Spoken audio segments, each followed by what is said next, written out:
안녕하십니까. 9월 1일 날 인사 나누었던 서영임입니다. 저는 10월 2일 날도 학교를 다녀왔었는데요. 여러분하고 만나는 과정에 시간이 조금 필요했네요. 우선 온라인 수업으로 진도를 조금 급하게 나가야 될 부분들이 있어서 딱딱하지만 전반적인 교재에 대한 이론적인 부분들을 안내하도록 하겠습니다. 10월 13일 날 만나서 협의할 이야기들이 좀 많으니까 오늘은 교재에 대한 부분으로 집중을 하도록 하겠습니다. 지속 가능한 사회를 위한 부모 교육이라는 창지사 책을 제가 안내를 했었는데요. 이 교재는 4명의 저자가 결혼하고 자녀를 낳아 키우고 또 현장에서 영유아의 중요성과 그 시기의 부모 교육의 절대적 중요성을 절감하고 집필하였다고 합니다. 파트 1에서는 현대 사회에서 부모됨과 부모 교육의 지향 방향, 또 파트 2에서는 가족 이해와 영유아기 자녀의 부모 교육, 파트 3는 부모 교육 이론과 프로그램이라는 부분으로, 또 파트 4에서는 영유아 교육기관에서 부모 교육 실제 이렇게 해서 집필을 하였다고 해요. 첫 번째 파트인 배우자 만남과 부모됨인데요. 보통의 교재는 1장에서 힘을 많이 실는데 1장은 조금 헤비하진 않아요. 그래서 편하게 들여보시면 될 것 같습니다.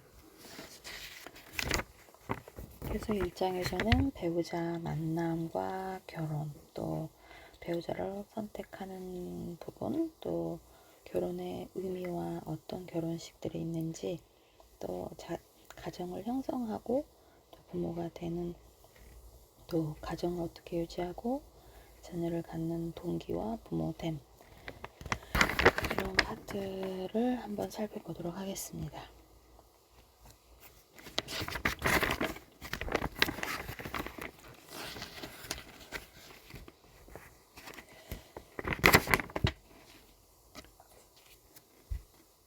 우리가 살아가면서 많은 사람들을 만나죠.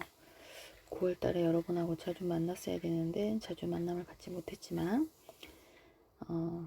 여러분 중에는 지금 그때 제 기억에 38명으로 기억을 하는데, 그중 하나가 배우자의 만남으로 시작을 한다고 하는데, 여러분은 지금 이제 학생이시고 결혼에 대한 뭐 계획을 하고 있다거나 뭐 특별한 케이스도 있을 수 있지만 아직은 제가 여러분에 대한 정보가 없기 때문에, 그래서 그 특별한 만남은 어떤 것인지, 만남의 철학자로 또 유명한 부거라는 학자가 있답니다. 그래서 그 인생에서 다양한 만남에 대한 진정한 인격적 만남인 나와 너의 만남과 도구적 만남인 나와 그의 만남으로 대별된다고 합니다. 두 종류의 만남 중 인생의 평생 동반자가 될 배우자와 당연히 나와 너의 만남이 되어야 한다고 하는데요. 유일한 나와 대체 불가능한 너와 나의 만남에서만 서로를 인격적으로 존중하고 참다운 대화를 나누며 살아갈 수 있기 때문에 이런 만남들이 일시적이고 도구적인 만남인 나와 그의 만남적인 질적인 만남과는 다르다라고 합니다.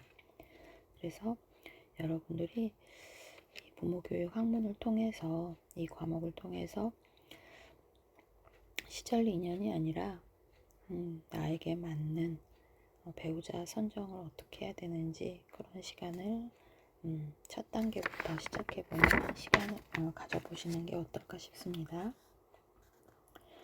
배우자 선택의 기준이 뭘까요? 나는 어떤 배우자를 만나고 싶을까?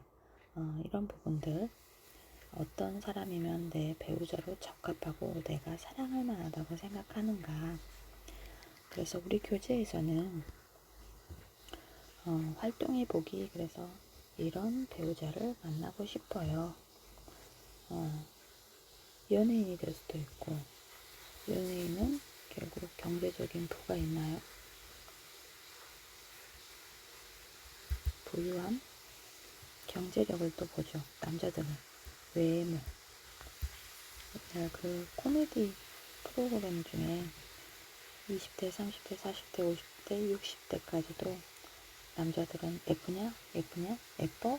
이런 질문만 하고, 여자들은 20대에서는 비주얼, 30대부터는 경제력, 직업, 40대부터는 이제 재산이 얼마나 되는데, 무슨 일 하는데, 어떤 능력을 갖고 있는데, 이런 이제 경제적인 면을 보는 그런 약간 코미디 프로가 있는데, 아주 오래돼서 그걸 제가 찾으면 되게 재밌어요. 그것도. 근데 제가 찾을 수가 없더라고요. 어디 코미디 프로에 살짝 나왔던 분이 너무 오래된 내용들이라. 과연 어떤 것들은 배우자의 선택 기준으로 적었는지, 이런 부분들을 우리가 주고받으면서 이야기하면 좋았겠지만, 그런 시간들이 또 우리가 PBL 발표 시간에 한번 가져볼 수 있었으면 좋겠습니다.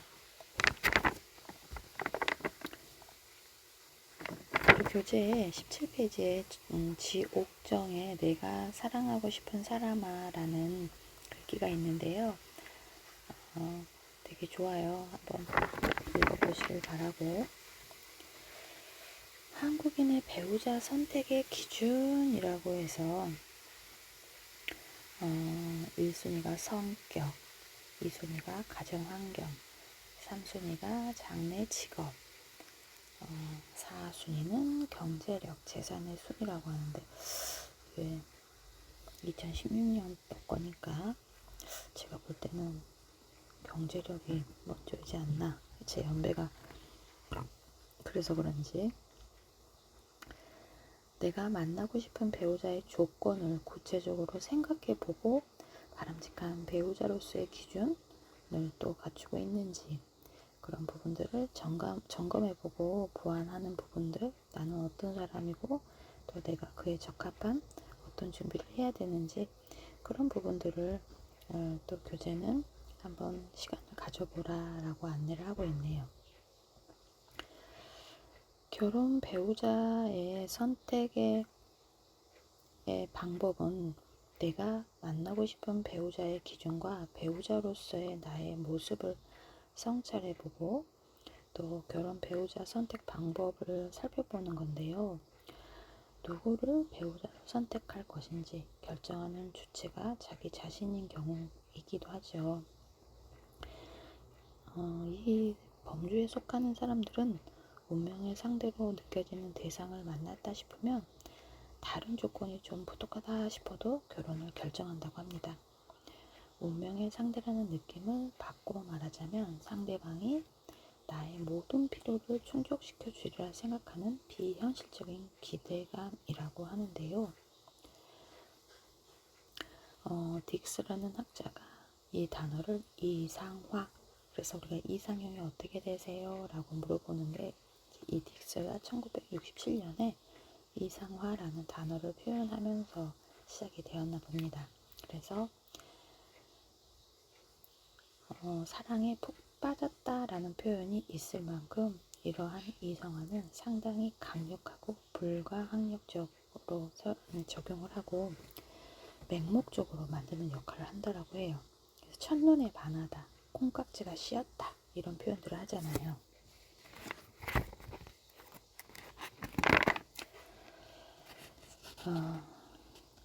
우리 교재에서 안내하고 있는 프로그램 중에 스페셜 짝 3부라는 게 있는데, 요즘 없어졌는데 이 짝이라는 3부 하니까 저는 웃음이 나오는데, 여러분들은 나는 솔로라는 프로그램을 채널 돌리다가 보셨을 것 같기는 해요. 근데 제가 예전에 짝이라는 프로를 저는 기억을 하거든요. 그래서 한국인의 배우자 만남의 유형에 패밀리형, 맞춤형, 감성형으로 제시했다고 합니다. 그래서 배우자 만남의 유형을 이제 한국인에게 가장 높은 비율로 나타난 배우자 만남의 유형은 이제 집안 수준, 배우자 조건, 사람과 정서적 교류, 이런 부분을 가장 중요하게 생각했고, 좀비형 부부라는 게 있는데요.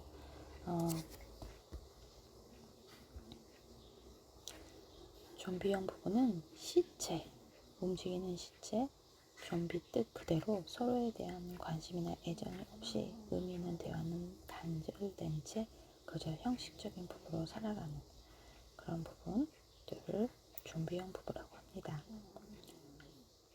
그래서 배우자 간 만남의 바람직한 방법은 무엇인가 이렇게 간단하게 적어보고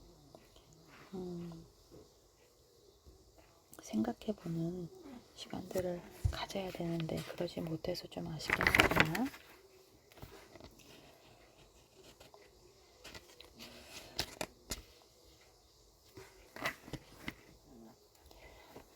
요즘 결혼에 소극적인 사람들도 내 아이를 갖고 싶다라고 말하는 경우가 늘고 있잖아요. 남편은 모르겠고 아이는 갖고 싶어요 라고 사유리가 이제 그런 용기를 냈고 2020년에 신문에 실렸던 기사의 내용들이 한부모 가족에 대한 내용들.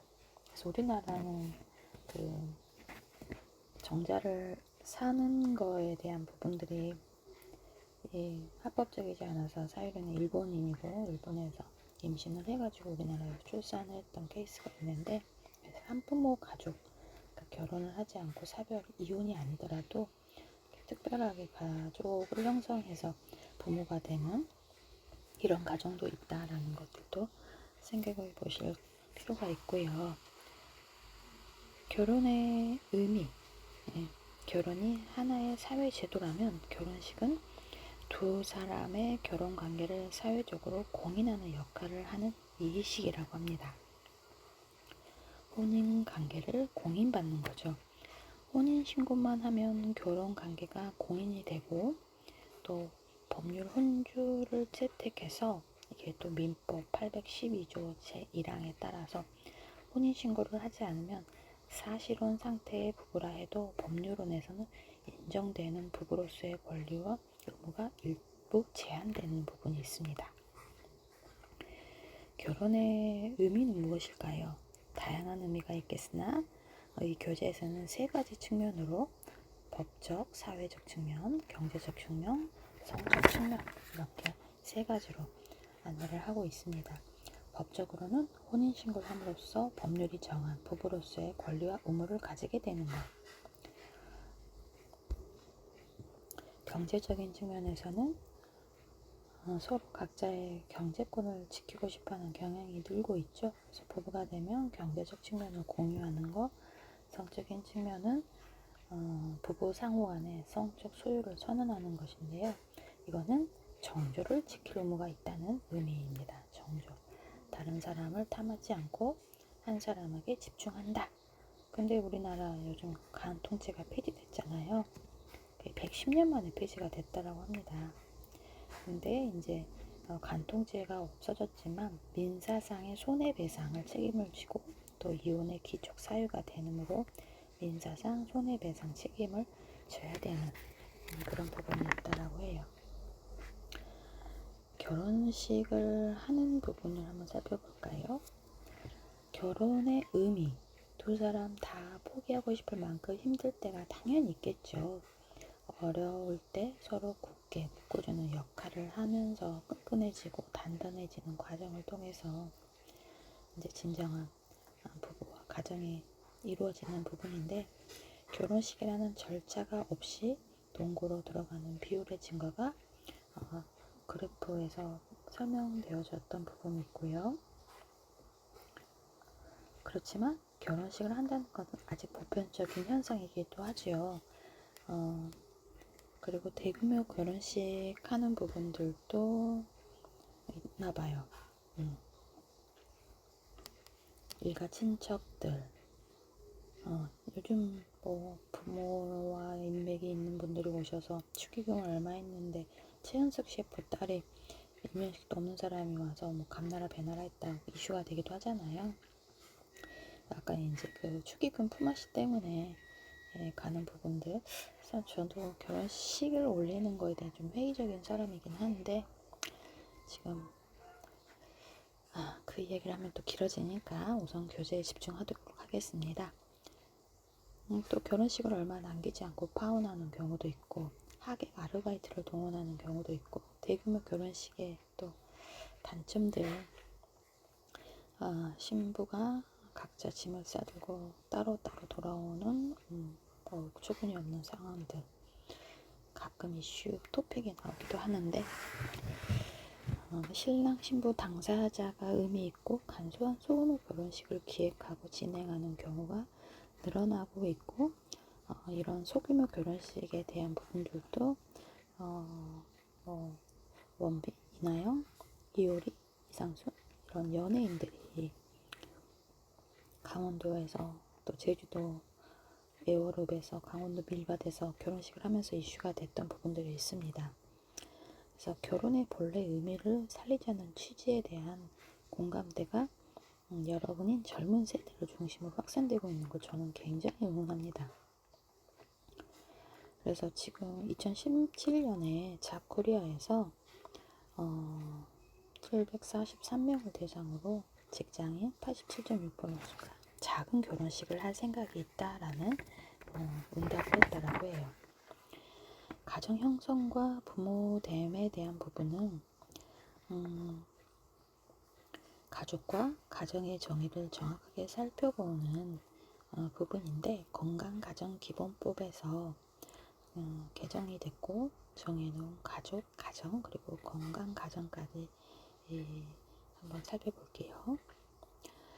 가족, 가정, 건강가정, 무엇을 뜻하는 걸까요? 우리나라 법 제7조 가족해체 예방 제1항에서 가족 구성원 모두가 건강한 가정이 유지되도록 노력해야 함을 명시하고 있다. 그렇다면 건강한 가정을 지키기 위해 가족 구성원은 어떤 노력을 해야 할까? 건강한 가정 유지에 대한 부분을 살펴보도록 하겠습니다. 건강한 가정을 유지하기 위해서는 모든 가정이 건강하고 모든 부모들이 자식을 사랑으로 잘 양육하면서 가장 바람직한 부분이 있겠지만, 현실은 그렇지 않기 때문에 이렇게 교육을 통해서 좋은 가정을 만들고 좋은 부부생활, 그 다음에 건강한 아이를 출산하고 준비된 환경, 이런 이야기를 할 수 있는 거죠. 건강하지 못한 부모 밑에서 자라는 자녀들은 대부분 상처 있고 병들어 갑니다. 어떻게 해야 결혼을 통해 새롭게 꾸려진 가정이 병들거나 깨지지 않고 계속 건강하게 유지될 수 있을까? 먼저 이 외화를 읽어보고 호랑이와 사슴으로 상징되는 이 부부의 문제가 무엇인지에 대한 부분.